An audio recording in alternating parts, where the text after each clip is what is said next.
Melloran as condicións de acceso á vivenda pública. Por exemplo, vaise ampliar o límite de ingresos para poder solicitar as axudas. Resérvanse 3 de cada 10 para mozos e os compradores de pisos protexidos poden aforrar ata 15.000 euros coa eliminación do imposto de actos xurídicos.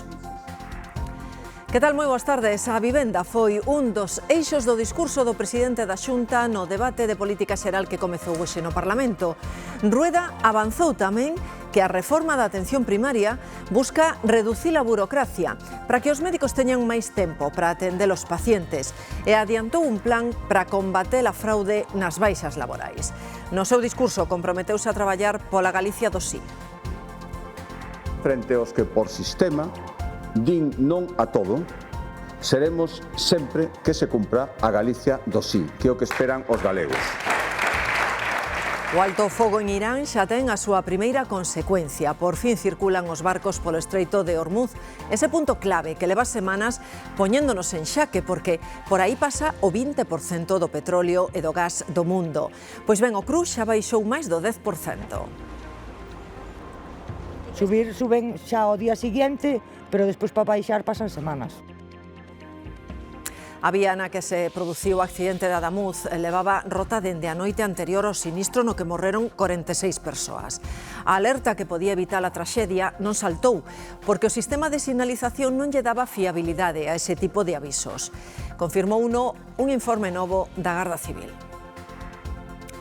E en Madrid xulgan os causantes do accidente de tráfico en que morreu un médico galego.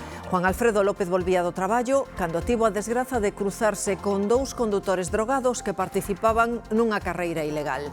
Ían a 100 km por hora máis do permitido e un deles impactou contra o coche do doutor lucense que morreu no acto. Agora enfróntanse a 15 anos de prisión.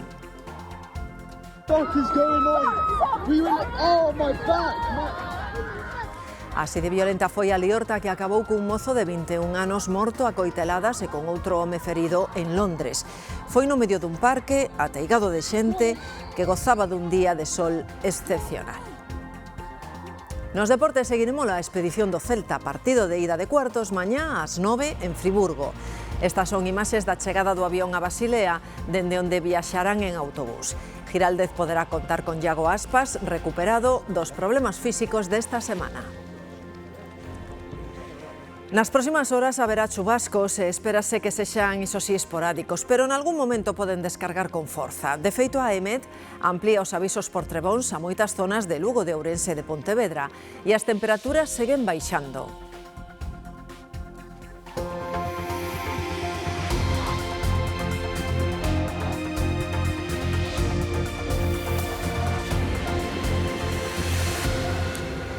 Alfonso Rueda anuncia medidas para que cada vez máis persoas poidan acceder a unha vivenda pública.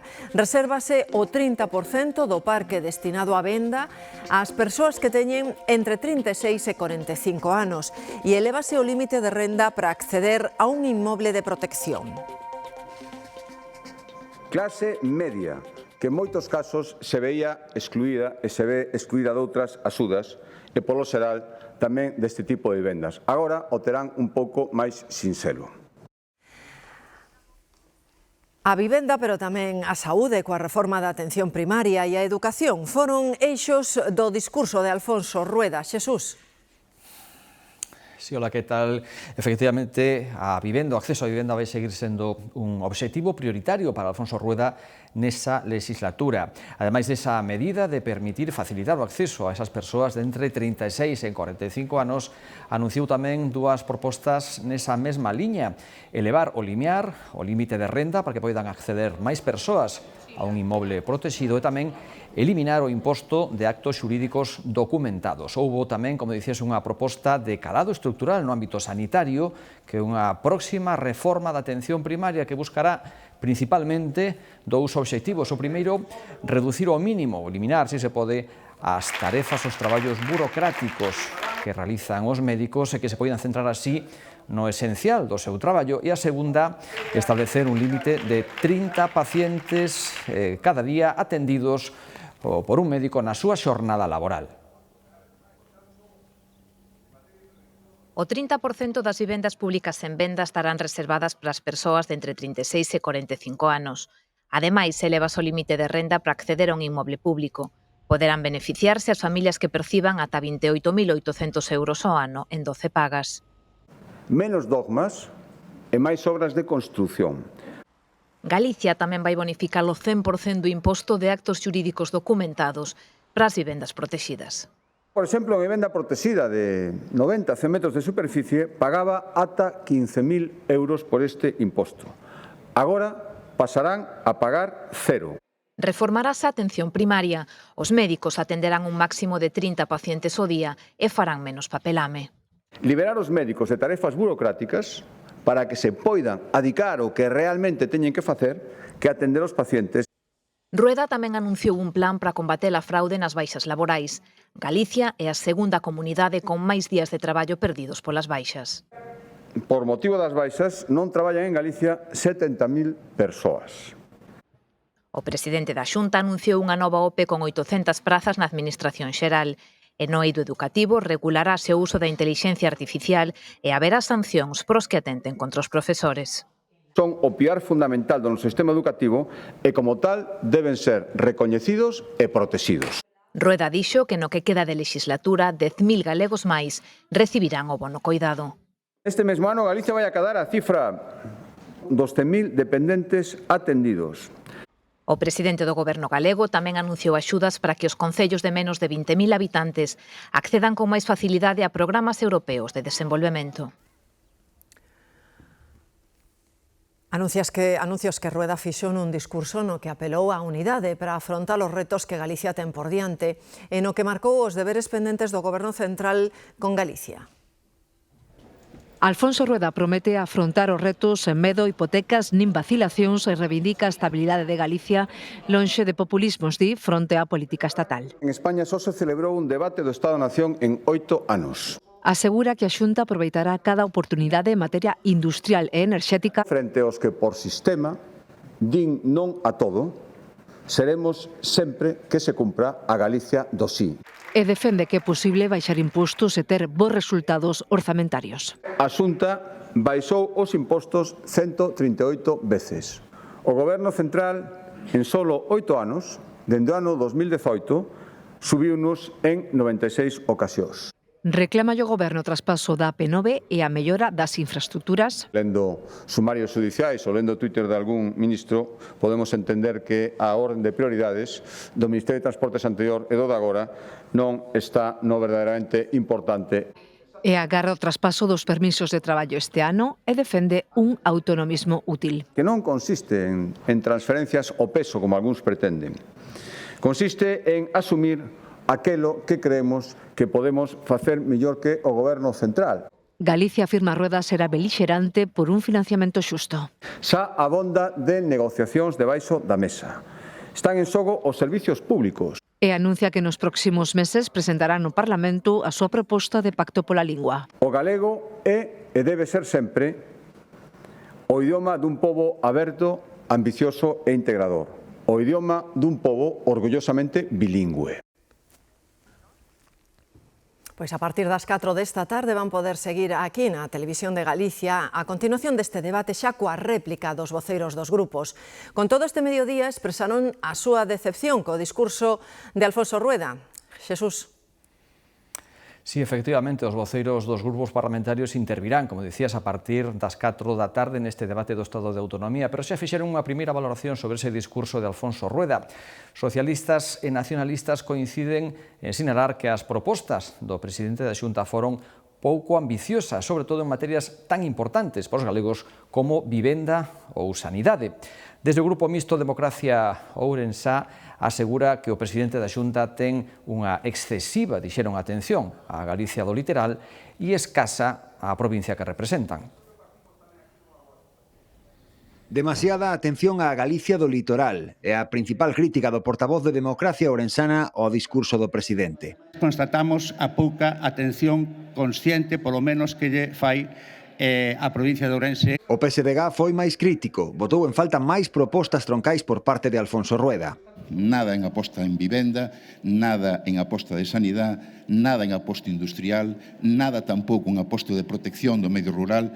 Por tanto, o balance é realmente absolutamente pobre. A voceira do BNG amosou a súa decepción ante un discurso que, asegurou, representa unha Galicia estancada. Ningún dos problemas que lle quitan os son os galegos e as galegas van a ter solución. Un presidente sen impulso, sen ambición de país, un presidente sen proxecto e que representa claramente o estancamento. Valoración oposta desde a bancada popular que cree que a Xunta responde ás demandas cidadás con feitos e non con palabras. Creo que Galicia pode estar orgullosa dun presidente que está pegado ás necesidades da rúa, da xente normal, deses galegos que demandan que fagamos menos discursos e que demostremos feitos, obras, e así o está facendo o Goberno. Por ejemplo, estas nuevas autonómicas a mucha gente se le pasan, porque claro, no todo el mundo entiende e sabe. Os contribuintes máis rápidos xa descargaron a esta hora o borrador da declaración da renda. Comezou hoxe unha campaña que trae novidades en Galicia, entre elas as deducións polos gastos en libros e material escolar ou a exención das axudas para paliar os danos dos incendios forestais do ano pasado. Coñecemos o primeiro cliente que veu facer a renda a esta xestoría. Como moitos, quixo confirmar o borrador canto antes porque lle sai a devolver. Case comete un erro. Y él ya se lanzó y ya la vio por solo para él. No vio que le salía mejor conjunta. Yo entré, le vi y le dije, no, pues te sale mejor conjunta que por separado. Ademais, como cada ano, hai novidades nas deducións, e hai nas do Estado e autonómicas. Sobre todo en Galicia, o que se soe escapar son as deducións autonómicas, que non se incorporan casi ninguna automáticamente, salvo a de familia numerosa. Tienes que entrar y meter la deducción autonómica, no sale sola. Aquí están as deducións. Moitos non contan coas das obras nas vivendas. ¿Qué pasa? Que a veces tienen suerte que el que se lo hace le dice guarda esto que para la renta el año que viene te vale. O consello é revisar ben todos os datos, máis se hai circunstancias fora do común. Se non che fai preguntas ao entrar, en principio é sencilliña. Se che empeza a preguntar, incorporamos este inmueble, incorporamos este dato, sabemos que cobras o estranxeiro, dime, aí xa se complica. E pode complicarse máis, agora tamén contan as criptomoedas. Tes que anotar cada vez que intercambias unha criptomoneda por outra, entonces claro, en moitos casos a xente non o sabe, e hai un montón de intercambios que se fan. O prazo para presentar a declaración remata o 30 de xuño. Pois na campaña da renda puxoxe o foco do seu discurso o Partido Popular, que di que milleiros de españois van comprobar que pagan máis impostos ca nunca. No asistimos a una crisis clásicas de la nación en su conjunto, no. Los aprietos se están sufriendo dentro de las casas, donde cunde la sensación general de empobrecimiento, al mismo tiempo que en la televisión ven día a día que el gobierno es el gobierno de la inflación y el gobierno de la corrupción. Tú pagas y ellos se lo llevan. Cada vez é máis grande o atasco na Seguridade Social para xestionar as baixas laborais. Algúns traballadores están incluso perdendo a prestación por incapacidade porque se esgotan os prazos para percibir as prestacións e non os chaman para facer a revisión. Contouno o seu caso Lucía. Este 31, cando tiña que ter cobrado, non aparecía a miña pensión por ningún sitio. Chamei por teléfono a INS e me dixeron que a xente que estaba na miña situación deixaba de cobrar. O de Lucía non é un caso illado. Os atrasos nas valoracións médicas chegan, nalgúns casos, aos 2 anos. Os inspectores médicos denuncian que fan falta máis medios para poder exercer o seu traballo. Lucía sufriu unha lesión de xeonllo que obrigou a unha intervención cirúrxica. Hoxe segue con secuelas que lle impiden desenvolver a súa actividade profesional. A espera pola valoración médica supera os 2 anos. Te encontras, non podes traballar e non podes tampouco percibir nada. Preguntei, hai algunha outra pensión que poidamos solicitar, o risga ou algo? Nada, non podes solicitar nada, só podes esperar. O seu non é un caso excepcional. Eu falei con xente, unha rapaza con 3 adolescentes ao seu cargo, falei hai un rato con un rapaz que ten que pagar unha débeda con a Facenda de 1.000 euros ás pensións das súas 2 fillas. Detrás destas situacións está, din os profesionais, a xestión do servizo por parte do Instituto Nacional da Seguridade Social. Na Seguridade Social sempre vemos as baixas en períodos de 6 meses, 6, 12, 18 e a extraordinaria son dos 24, o sea, dentro dos 18 aos 24 ten que haber unha resolución. Que pasa? O colapso é tal que chegamos a ese período e non hai resolución, por tanto, hai un vacío legal aí. Dende o Sindicato de Inspectores Médicos denuncian a falta de profesionais e de medios para exercer o seu traballo. A situación é tal que teñen que realizar avaliacións non presenciais, o que os levou a pedir o amparo do Consello Oficial de Médicos. Hai un colapso absoluto da Seguridade Social. E din que detrás das cifras do asentismo laboral hai moito máis que un empregado que falta o seu posto de traballo. O alto fogo de 2 semanas en Irán permite a apertura do Estreito de Hormuz, un lugar clave para a economía mundial. E é que por ali pasa o 20% do petróleo que se consome en todo o mundo, procedente de grandes produtores como Arabia Saudita, Kuwait ou os Emiratos Árabes Unidos. Tamén afecta a subministración mundial de gas natural. Aproximadamente a quinta parte do comercio mundial de gas pasa por ali.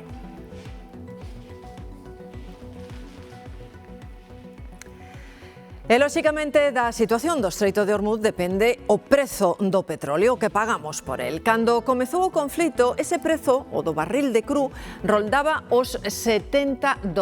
A mediados de marzo, Irán decidiu pechar o paso polo Estreito, así que o prezo subiu ata os $100 o barril. Non parou de escalar e a finais de marzo chegaba a un prezo máximo de $118 o barril de cru. Hoxe, despois dese acordo, o prezo baixa máis dun 10% e está cotizando en torno aos $94. Nas estacións, os usuarios esperan que esta baixada se note nos prezos dos combustibles á hora de repostar. Suben xa o día seguinte, pero despois para baixar pasan semanas. Pois o certo é que esa rebaixa non é inmediata nas gasolineiras, aínda haberá que esperar para notalo cando enchemos o depósito. Nuria. Estímase que esa baixada podería comezar a notarse nas estacións de servizo entre mañá e o próximo venres e podería concretarse entre 5 e 10 céntimos menos por litro. Un alivio tanto para as propias estacións como para os consumidores, como sobre todo para os empresarios que neste último mes e medio viron lastrada a súa competitividade pola escalada do prezo dos combustibles. Combustibles que no caso do diésel xa se paga en moitas estacións de servizo a €2 o litro. Sara traballa no reparto do pan na zona de Padrón. Un depósito de combustible duralle unha semana. Diésel. Canto pagaches? €96. E pagabas? Sobre 65, 67. Preto de €30 máis que a iso mes e medio, un encarecemento que pesa nos petos de todos dos consumidores da PE e aínda máis nas contas das empresas. O incremento de custos que estaba a sufrir as empresas por o tema do combustible, dos fletes, de todo o que está a pasar naquela zona do conflicto bélico, realmente prexudicaba todo o que é a economía e o comercio mundial, non? Dende as estacións de servicio advirten de que a baixada será progresiva. A xente ten unhas compras feitas nos seus depósitos que ten que garantir o marxen dese produto, non? De todos os xeitos, pois, se onte subeu 8 céntimos e hoxe baixa 16, está baixando a mitad, o sea, non é todo efectivo. Non ando moito co coche, pero o que anda seguro que o nota máis, non? Creo que vai a quedar máis ou menos como está, Parece moi min, porque para subir suben rápido, pero para baixar... Os analistas calculan unha baixada de ata 10 céntimos no prezo dos carburantes que se notará sobre todo a partir da fin de semana. A duración da tregua vai ser a que nos vai a decir realmente cuánto vai a baixarse. Porque os mercados queren certezas, así que dificilmente volveremos aos prezos de antes do conflito de maneira inminente. Onde reinou o optimismo esta mañá foi nas bolsas. Ali sí que se viu. A tregua levou a que o IBEX 35 se disparase máis dun 4%. Supera nestes momentos os 18.200 puntos. E hai uns días, para que se fagan unha idea, non chegaba nin a 17.000. Xosé Manuel. Sí, non cabe dúbida que as bolsas reciben con euforia ese acordo entre os Estados Unidos e Irán. Aquí o IBEX 35 resistra unhas subas por riba do 4% e, como ti decías, supera os 18.000 puntos. Non está aínda ao nivel das semanas previas ao comezo do conflito, pero vaise achegando. E faino da man, por exemplo, de ArcelorMittal, que sobe un 13%, ou de Aerolíneas IAG, que se move por riba do 10%. En xeral, números en verde, salvo as empresas enerxéticas que acusan a caída do prezo do petróleo. Así, Repsol perdía avanzada a mañá algo máis dun 7%. Grazas, José Manuel. O alto fogo está pactado para 2 semanas. Os puntos de acordo vanse negociar este venres en Pakistán. Como dicíamos, a clave está na reapertura dese estreito de Hormuz. Pero hai máis, Argemino. Efectivamente, Irán aceptou reabrir o estratégico Estreito de Hormuz, por onde pasaban 142 barcos diarios e agora só 20, pero a reapertura ven con 2 detalles importantes. O tránsito marítimo xestionarano as forzas armadas iranianas e tanto Irán como Omán cobrarán peaxe aos barcos, unha nova realidade xeopolítica. Teherán tamén pide o levantamento de sancións, a retirada dos soldados estadounidenses da rexión e compensacións polos danos. Segundo os analistas, será difícil obrigar a Irán a que renuncie ao enriquecemento de uranio e limite o seu programa de misiles. Ustedes me están demostrando por los mensajes que hay que ellos hicieron algo detrás, pero yo no puedo reconocer algo porque ellos no me lo dijeron. En ningún momento José Luis Ábalos me dijo, oye, te he enchufado. Esta que fala é Claudia Montes, ex Miss Asturias. A Fiscalía cree que José Luis Ábalos a colocou nunha empresa pública aproveitando o seu cargo. A muller, que mantivo unha relación co exministro, prestou declaración esta mañá no Tribunal Supremo. Con Coldo voy nerviosa, tengo miedo que me intimide con la mirada. ¿Tienes ganas de ver a Ábalos? No. Claudia Montes reencontrouse con Ábalos e Coldo no Supremo. A asturiana contou que coñecera o exministro nun mitin do PSOE en 2019 e a partir de aí fixéronse amigos. Una relación un poco virtual. ¿Una relación? Virtual, por mensajes todo de WhatsApp y llamadas. Di que falaban todos los días por teléfono. Como madre soltera estaba sin trabajo, entonces como cualquier amigo le cuentas tu situación, ¿no? Y compañero de partido, y me pasó los enlaces. E ao pouco empezou a traballar nunha empresa pública adscrita ao Ministerio de Transportes que dirixía José Luis Ábalos. Directamente a mí nunca él me ha dicho, Claudia, te he enchufado. E só Ábalos, porque Coldo dicíalle isto. Desde el principio me dijo que era mi jefe, que era el consejero de Renfe y que era mi jefe. Asegura que sempre cumpriu coas obrigas laborais, pero apunta. Yo he ido a trabajar y lo que hacía era la biblioteca de Oviedo, ir a coger libros y aprovechar y leer. A empresa abriulle un expediente que despois lle pechou o seguinte xerente. A mí me consta que sí. Por lo que se me informaba, la señora Claudia Montes trabajaba. Acabou sendo despedida aos 2 anos de empezar. E despexase o camiño para a única mina de coltán de toda a Europa Occidental, que está en Galicia, na localidade ourensa de Viana do Bolo. O Goberno Central deulle vía libre ao investimento que a empresa de orixe australiana ten previsto na chamada mina de Penouta. Prevén comezar a extraer coltán o próximo ano. A Comisión Europea considera este xacemento estratéxico porque contén minerais críticos para a fabricación de componentes de alta tecnoloxía, componentes moi demandados.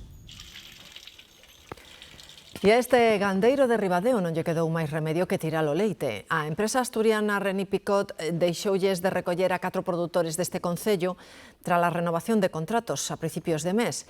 Denuncian que os avisaron só 5 días antes, non 2 meses, como marca a lei, polo que cando quixeron negociar con outras industrias, todas as rutas comerciais estaban pechadas. Malia todo, eles teñen que seguir muxindo as vacas e baleirando cada día os tanques. As novidades na investigación do accidente de tren de Adamuz son importantes. A Garda Civil confirma que a vía rompeu a noite anterior ao sinistro no que morreron 46 persoas e entende que o sistema de sinalización non deu a alerta. Nin sabotaxe, nin negligencia dos maquinistas, nin por un exceso de velocidade. A Garda Civil apunta que o accidente de Adamuz foi por unha rotura da vía que se produciu o día antes da traxedia. O 17 de xaneiro, explica a Garda Civil na investigación, produciuse unha alteración eléctrica compatible cunha rotura. Non se ha detectado, ou non se detectou nese momento, ningún fallo que a priori evidencie una relación con el accidente. O director de tráfico de Adif decía isto días despois do accidente. A Garda Civil sinala que o sistema detecta a incidencia, pero non saltou a alarma que podría evitar que o Albia procedente de Málaga chegara a ese punto.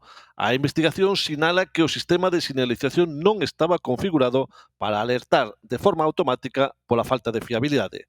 Este informe da Garda Civil coñécese o día despois de que as vítimas se reuniran co presidente de Adif. No se responsabiliza de ninguna de los asuntos de los que le achacábamos a Adif. A Garda Civil conclúe que existe esa fractura da vía que podría ser por unha mala execución na soldadura e o que considera altamente improbable é que o accidente fora provocado por algún obxecto que estivera na vía. En Galicia hai moita decepción entre os condutores ante un novo atraso na apertura total da autovía entre Lugo e Santiago. Estaba previsto que o último treito, que é o de Arzúa e Melide, estivera rematado o primeiro trimestre deste ano. Obviamente non foi así. E o ministro Óscar Puente tampouco aclarou cando vai estar.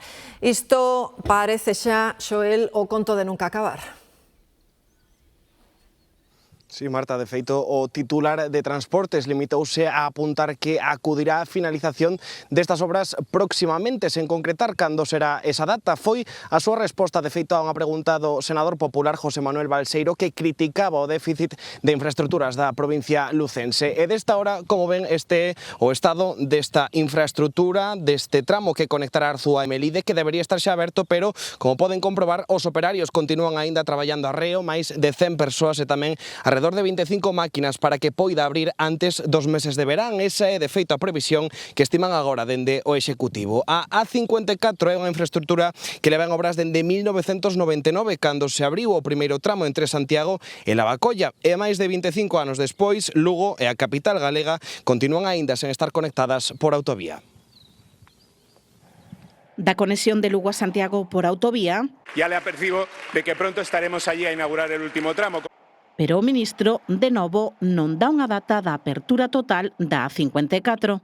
É unha máis de que demostra o abandono que sufre a provincia de Lugo, non? Os usuarios non ven o final dunha obra que se iniciou hai xa 2 décadas. Nada, porque ahora pode ver aquí en la rotonda que están todo parado. Y se está prolongando mucho. Poucos confían en vela aberta pronto. Como moi pronto, eu creo que para final de ano, si está. Penso que hasta decembro deste ano non van estar. Faltan só 16 kilómetros o treito entre Arzúa e Melide, pero que son vitais para as rutas do transporte. Que todo o que ven da meseta hacia venseña Santiago, venseña a Villa García, Vigo, para baixo, entra desde Nadela pola 54 hacia Santiago.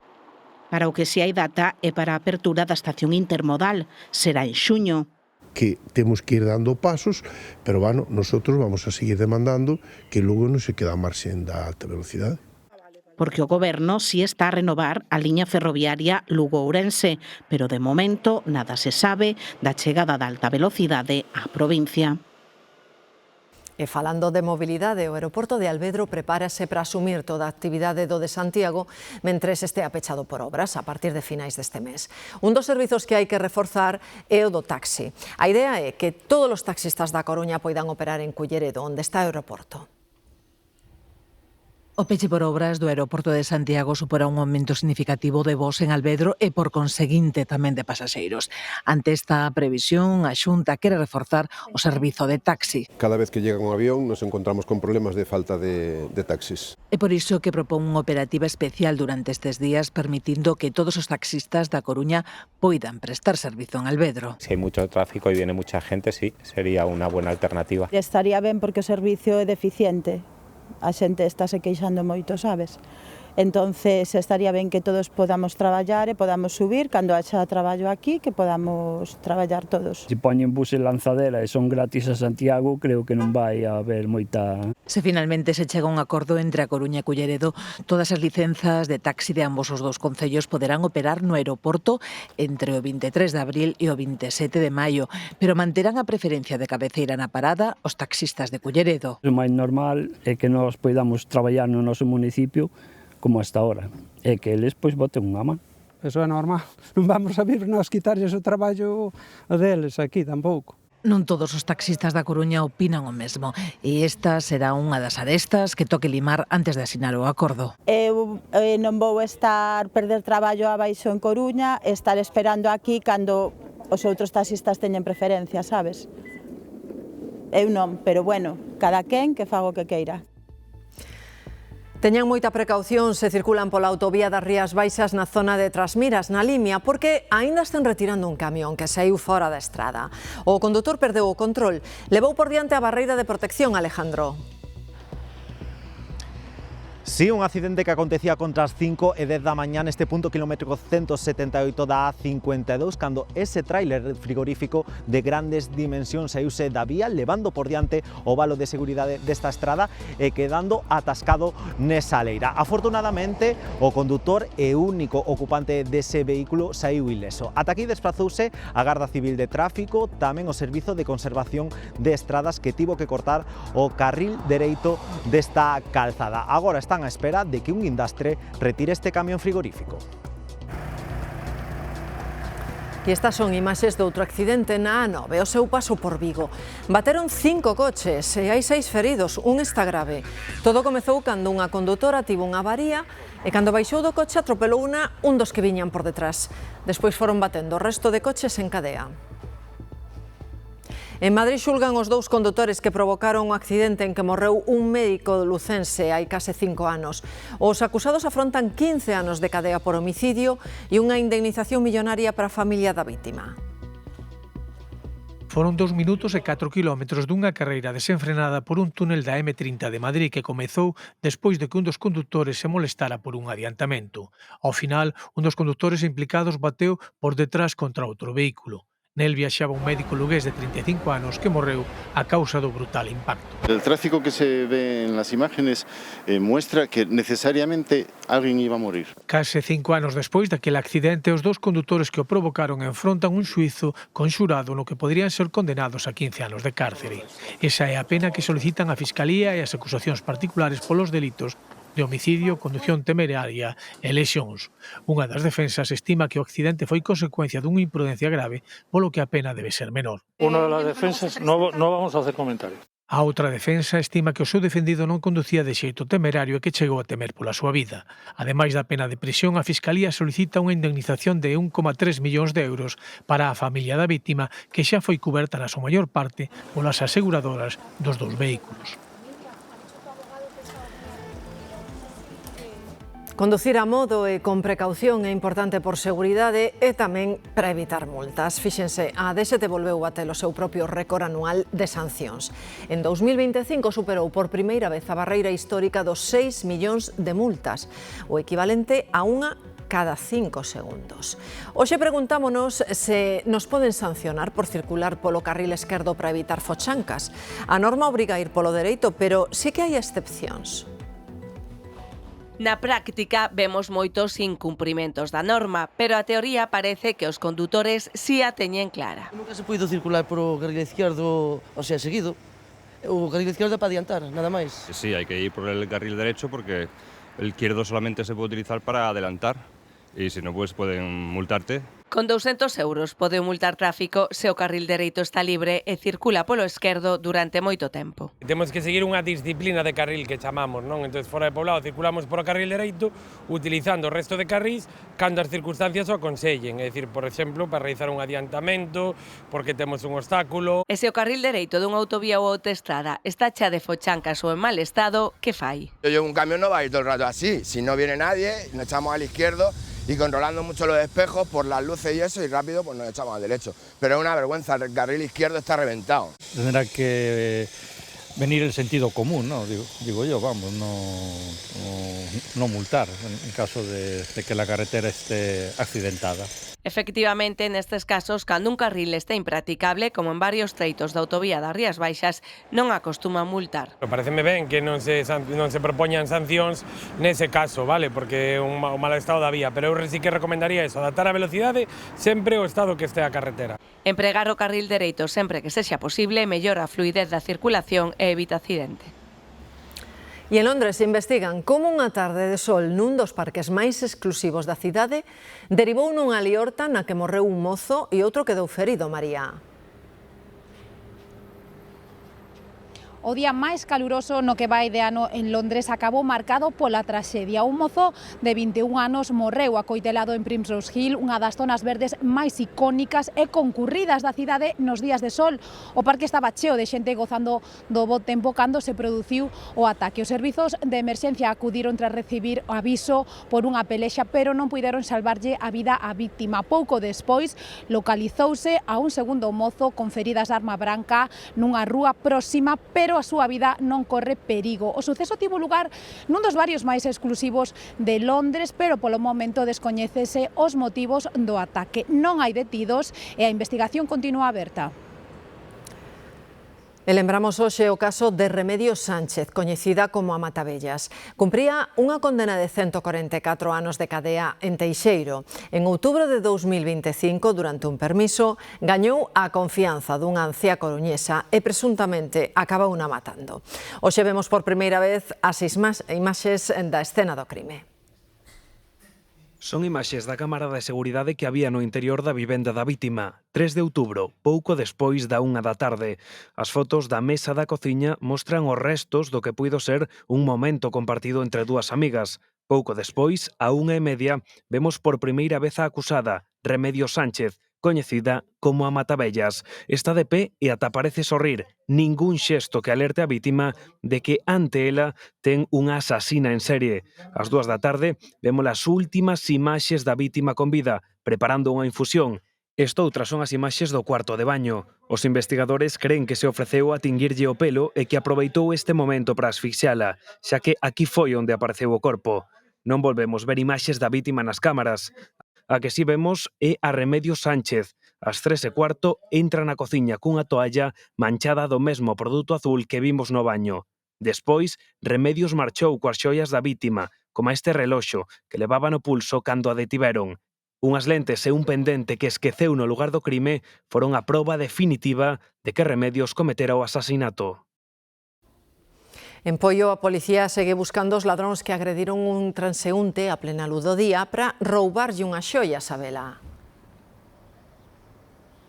A policía local de aquí de Poio está investigando este suceso. Hai unha denuncia dunha persoa que asegura que recibiu unha malleira e ademais sufriu un roubo con violencia. Dúas persoas asaltaríano cando ia camiñando pola rúa a plena luz do día. Eran as 5 da tarde do domingo e ademais sucedeu, segundo a denuncia, na que a rúa máis transitada de aquí de Poio. Dicimos, están investigando ese suceso e buscando tamén os presuntos autores desa malleira e dese roubo con violencia no que lle roubarían elementos, xoias de ouro valoradas nuns 300 euros. Un accidente colgando a roupa deixa unha ferida grave en Vigo. A muller colgouse cara ao exterior nun segundo andar e a varanda cedeu. O accidente tivo lugar nun edificio do barrio Vigués do Calvario. A muller duns 40 anos de idade apoiouse na varanda da ventá mentre estendía a bogada no segundo andar do inmoble. Por motivos que se descoñecen, a varanda cedeu e a muller caeu ao vacío.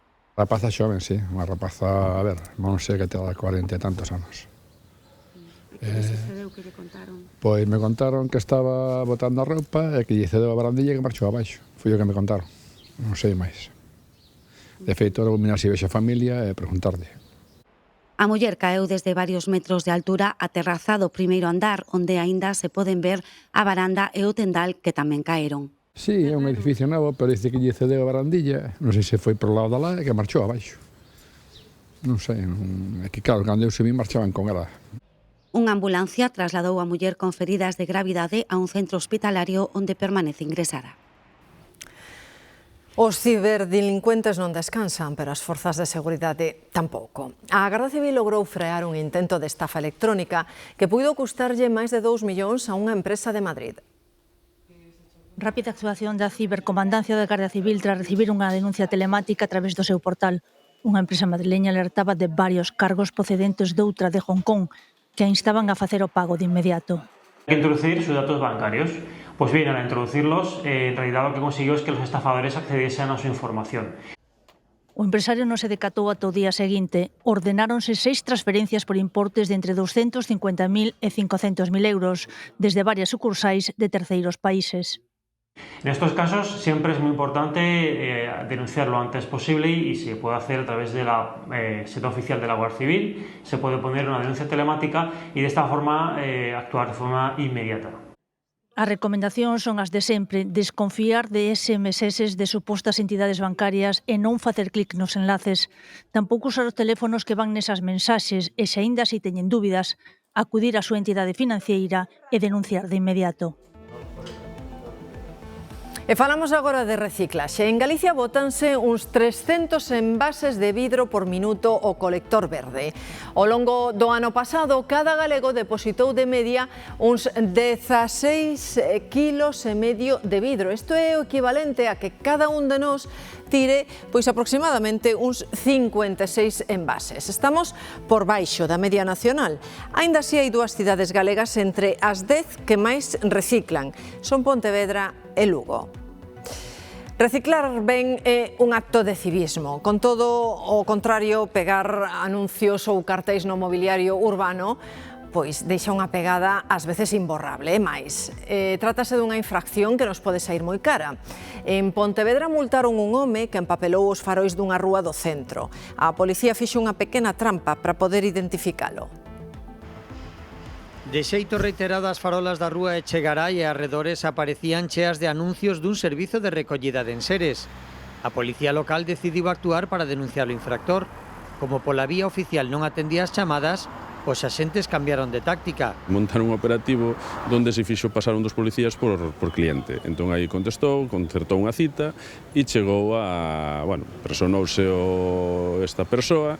Malia acudir á cita, o home negaba ser o responsable de colocar os anuncios, pero a mentira duroulle pouco. Dixo que non era el, pero claro, chamarono por teléfono no mesmo momento e sonoulle no peto o timbre do teléfono, entón, A ordenanza, aprobada o ano pasado, prevé multas de ata 750 euros por emporcar o mobiliario público.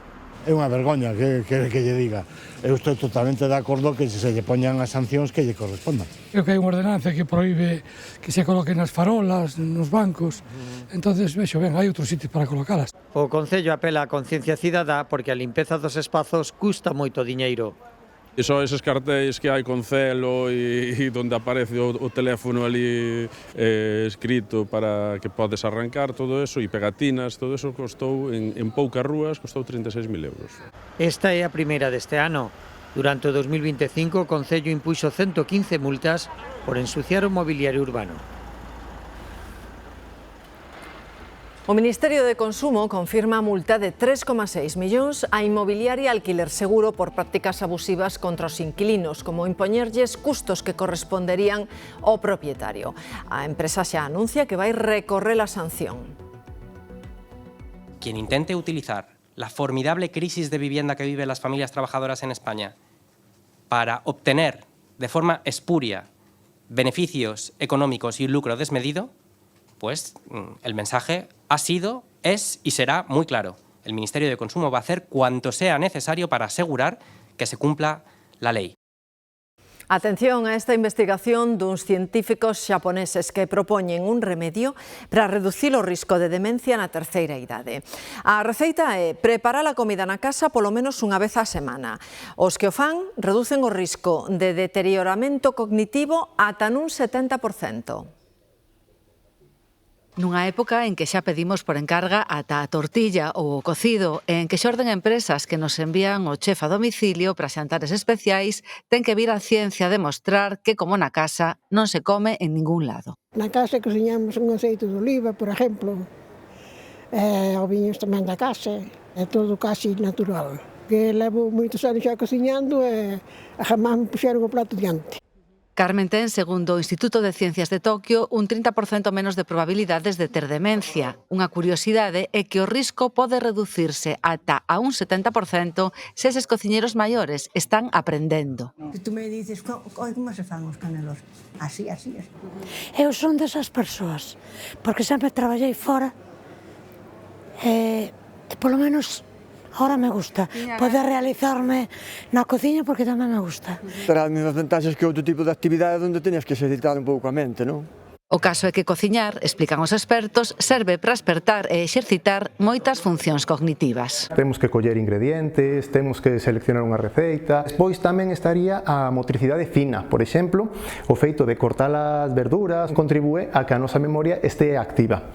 Cociñar exercita a vista, o oído e o olfato e ademais require sociabilización. Para olar cos veciños, para esperar o peixeiro pode ter, din os expertos, máis beneficios dos que imaginamos.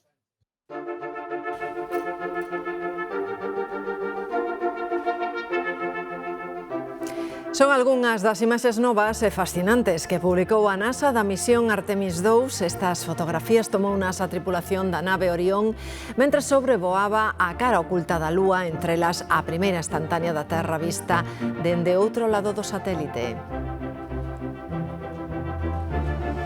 A nave Orión xa saiu da influencia da gravidade da Lúa. Agora está axustando a traxectoria para entrar de maneira segura na órbita terrestre. O regreso dos 4 tripulantes da misión Artemis II está previsto pro venres pola tarde-noite, madrugada de sábado xa para nós. A NASA segue publicando imaxes captadas durante a órbita da nave Orión, pola que sempre é unha zona invisible da Lúa cando a vemos desde Terra. Entrementres, os 4 tripulantes da misión Artemis II van facendo as manobras de corrección da traxectoria de volta. Estes axustes son clave para lograr entrar na atmosfera terrestre de maneira máis segura e precisar tamén o punto de amerizaxe, previsto para o venres á noite na costa do Pacífico, preto de California. Around 8:06 p.m. Eastern Time on Friday. A falta de rematar esta fase sensible da operación, na NASA celebran xa o éxito da misión Artemis II, nun dos aspectos prioritarios do proxecto, as condicións de navegación. Segundo detallou na última comparecencia o responsable de voo da Axencia Espacial, as cousas que van ter que mellorar para Artemis III son relativamente menores. Un deses sistemas que haberá que mellorar é o retrete, que esta vez deu bastantes problemas. Fora diso, dixo que estaban bastante satisfeitos co rendemento da nave e como serviu de campamento para os 4 tripulantes. Os protagonistas da misión non parecen ser tan optimistas á hora de valorar as condicións de habitabilidade en órbita, xa que nunha conversa que mantiveron nesta fase de volta cos seus colegas da Estación Espacial Internacional recalcaron que na Orión hai pouco espazo para todo. Por certo, que ese momento do regreso, nesa noite, madrugada do venres ao sábado, van poder seguilo vostedes en directo a través da nosa web en G24.gal. Aquí na Terra tamén nos abraiamos con pequenos grandes acontecementos, como o parto múltiple dunha vaca en Monfero, na comarca do Eume. Pariu 2 xatos ao caer a noite e a mañá seguinte os donos atopáronse con 3. Son Pastora, Moreno e Marelo, os 3 xemelgos que agora loitan por saíren adiante. Co chupan. Xa intentamos co biberón, a ver se por poñerse aí é que mamara o que quixera, pero de momento non quere. Morena, súa nai, puxose de parto o Xoves Santo contra as 7 da tarde, canda ela estaba Juan, que os seus case 91 anos, ali estaba para axudala. Non daba salido, e collei unha corda, tirei polos pés e saleu. E pensei, bueno, moi grande non é. Pero calei a boca. Pero cando mirei para atrás para a vaca, xa a vaca tiña unha pata tamén de fora. Quitei as dúas. Iba a axudar, e cando vin que xa tira por unha, e xa estaba ca segunda. Bueno, non lle fago falta.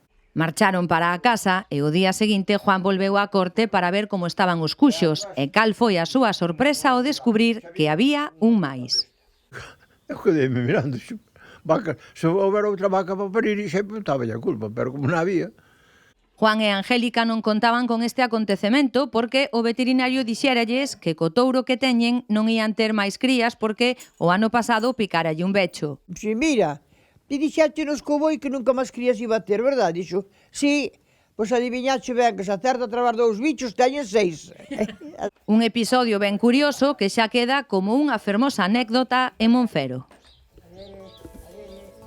Pois nada, vexan outra vez o mapa preséntase unha tarde con chubascos que poden vir con tormenta. É certo que serán esporádicos, pero a EMET indica que poden ser fortes e por eso deixa moitas zonas en aviso amarelo. Ni moito menos vai chover durante toda a tarde, pero hai que estar precavidos, porque esas chuvieiras, a verdade, que poden ser importantes. Desta hora xa notamos certa actividade por áreas do sur de Ourense, pola zona de Verín e de Viana, xa chove con certa intensidade e aínda seguen caendo un pouquiño máis as temperaturas, aínda así valores agradables, pero lonxe das que comezaban a semana, alrededor dos 18-20 graus, e adianto que mañá e pasado volverán a ascender con forza. E como sempre, tamén imos falar da fin de semana, despois de Sevilla, información deportiva.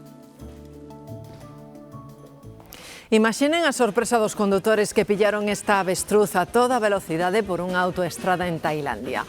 Escapou da cafetería temática de animais onde vive e botouse a correr entre os coches. Percorreu uns 10 kilómetros.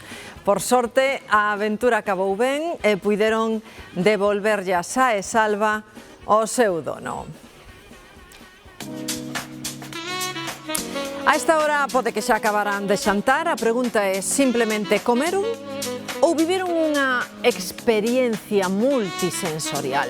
Iso é o que ofrece un restaurante que está arrasando en Londres, cunha proposta que vai moito máis aló do gusto e do olfacto. Os sons e as imaxes que acompañan cada prato están deseñados para intensificar os sabores e as texturas. Por se queren tomar nota para a cea, que teñan un feliz día. Ata mañá.